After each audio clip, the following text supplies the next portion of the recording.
ETF index mutual funds నేర్చుకుని stock మార్కెట్లో రాణించాలనుకుంటున్నారా? వెంటనే ఈ నెంబర్కి కాల్ చేయండి.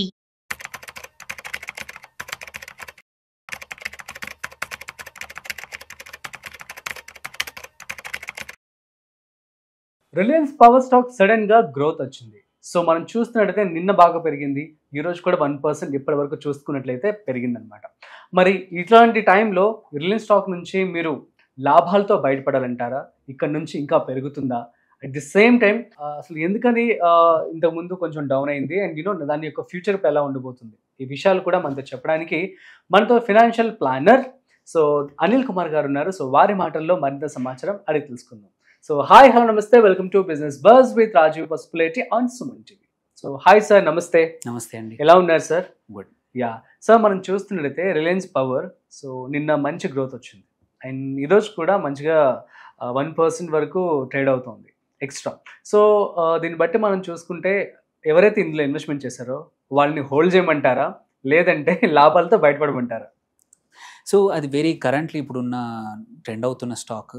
మనం చూసుకుంటే ఏంటంటే లాస్ట్ ఇయర్ ఈ టయానికి 28-27 రూపాయల దగ్గర ట్రేడ్ అవుతున్న రిలయన్స్ పవర్ ఇవాళ 72 దగ్గరికి వచ్చేసింది, ఒక 150. అండ్ లాస్ట్ 2-3 సెషన్స్లో చాలా బాగా పెరిగింది. ఈవెన్ ఇవాళ మార్నింగ్ కూడా 5% ప్లస్ పెరిగింది. ఇలాంటి టైంలో ఇన్వెస్ట్ చేయాలా వద్దా అని చాలా మంది పొద్దున్న నుంచి కూడా నా క్లయింట్స్ మార్నింగ్ నుంచి అడుగుతా ఉన్నారు. సో ఇది 52 వీక్ రీజనబుల్ గా కూడా ఉంది కాబట్టి చేయొచ్చా లేదా. ఇంతకుముందు వన్ రీజన్ ఇంతకుముందు ఏంటంటే ఇది అనిల్ అంబానీ స్టాక్ ఇది. సో అందుకే ఆయన అప్పుడు లాస్ అయినప్పుడు అన్ని స్టాక్స్ కూడా కరెక్షన్ అయ్యాయి. సో ఇది కూడా అప్పుడు బీట్ అయింది, వీటికి కూడా ఇబ్బందులు వచ్చాయి. కాకపోతే ఏంటంటే వన్ ఆఫ్ ద రీజన్ ఇది ర్యాండమ్ గా పెరగట్లేదు. సో మీరు మొన్న Q4 మన 2024 Q4 Q4 రిజల్ట్స్ ఏవైతే చూసుకున్నామో వాటిలో ఫర్ షూర్ ఒకటి టర్న్ అరౌండ్ అయింది. అది కూడా ఏంటంటే నియర్లీ ఒక 125 crores ప్రాఫిట్ వచ్చింది. అదే లాస్ట్ ఇయర్ మీరు చూసుకుంటే మైనస్ అంటే loss of 400 crores, 397 crores loss against గా తీసుకుంటే ఇప్పుడు ఈసారి కన్సాలిడేటెడ్ ప్రాఫిట్స్ 125 crores వచ్చింది అనమాట.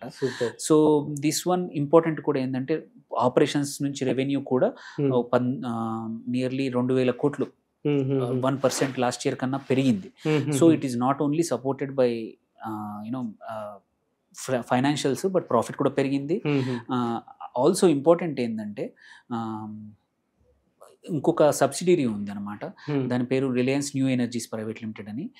దానికి ఒక నియర్లీ 350 మెగావాట్లకి సప్లైకి ఒక పబ్లిక్ SJVN లిమిటెడ్ అని ఏదైతే PSU కంపెనీ అనమాట, దాని నుంచి ఆర్డర్ వచ్చింది అనమాట, లీడర్ ఆఫ్ అవార్డు రన్ చేయడానికి. సో ఇది సోలార్ ప్రాజెక్ట్ అనమాట. సో నియర్లీ అండ్ విత్ ఇంకోటి ఏంటంటే ఇది long term power buying back ఉంది కాబట్టి సో ఈ రీజన్ ఒకటి. And at the same time debt ఇంతకుముందు లాస్ట్ ఇయర్ ఈ టయానికి 1.6% డెట్ అగైనెస్ట్ 1, అంటే డెట్ ఎక్కువగా ఉండింది ఈక్విటీ కన్నా. అది ఇప్పుడు లెస్ దెన్ 1.8 డెట్కి వచ్చేసింది. సో నియర్లీ 3,000 కోట్లు డెట్ తీర్చేశారు లాస్ట్ ఇయర్. సో డెట్ తగ్గిపోయింది. So debt to equity ratio కూడా బెటర్ అయింది, ఇప్పుడు డెట్ తగ్గిపోయి 0.8కి వచ్చేసింది. సో అదొక one of the major reasons ఈ దీనికి. సైమిల్టేనియస్లీ ఏంటంటే ఇది ఉందా లేదా, సపోజ్ ఇప్పుడు ఎవరైతే ఇన్వెస్ట్ చేస్తున్నారో వాళ్ళు ఉంచుకోవచ్చా లేదా. సో వాళ్ళకి ఏంటంటే ఈ డెట్ ఈక్విటీ రేషియో కానీ రీసెంట్ రిలయన్స్ న్యూ ఎనర్జీ ఏదైతే subsidiary of power Reliance power దాని కొత్త సైనింగ్ ఆఫ్ కొత్త కాంట్రాక్ట్లు కానీ అవార్డు వచ్చింది.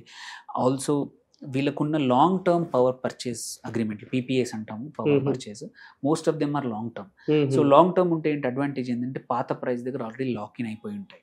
సో రెవెన్యూస్ అనేది సర్టెన్ అంటే ప్రాబబిలిటీ అది పెరగచ్చా వస్తుందా లేదా అనే కాకుండా వచ్చే అవకాశాలు ఉన్నాయి అన్నమాట. సో ఆ లెక్కన చూసుకుంటే డెట్ కూడా తగ్గడం వల్ల కొంచెం రిస్క్, ఇంతకు ముందు ఉన్న స్టాక్ ఉన్న రిస్క్ అనేది తగ్గడం మాత్రం జరిగింది.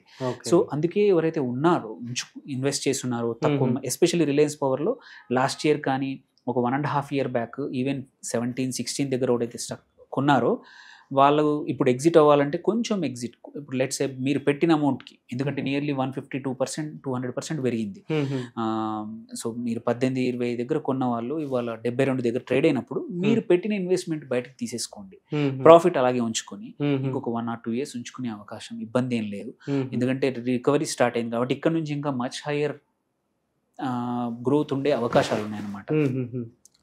సో దీనివల్ల డెట్ సర్వీసింగ్ యాక్చువల్లీ ఏంటంటే లాస్ట్ 1 yearలో 5,338 కోట్ల అప్పు తీర్చేశారు.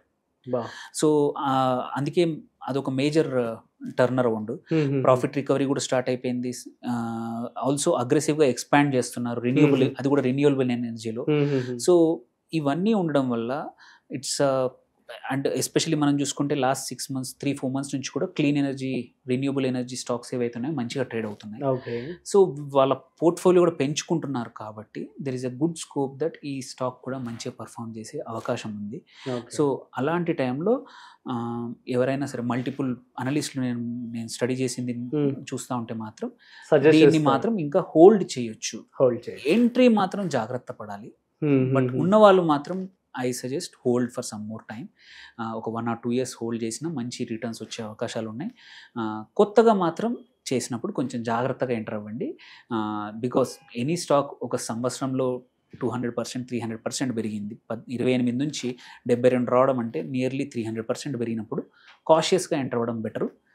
అదర్వైజ్ ఉన్నవాళ్ళు మాత్రం హోల్డ్ చేసి ఇంకా కొంచెం బికాస్ టర్న్ అరౌండ్ కనబడుతుంది కాబట్టి హోల్డ్ చేస్తే మంచిది.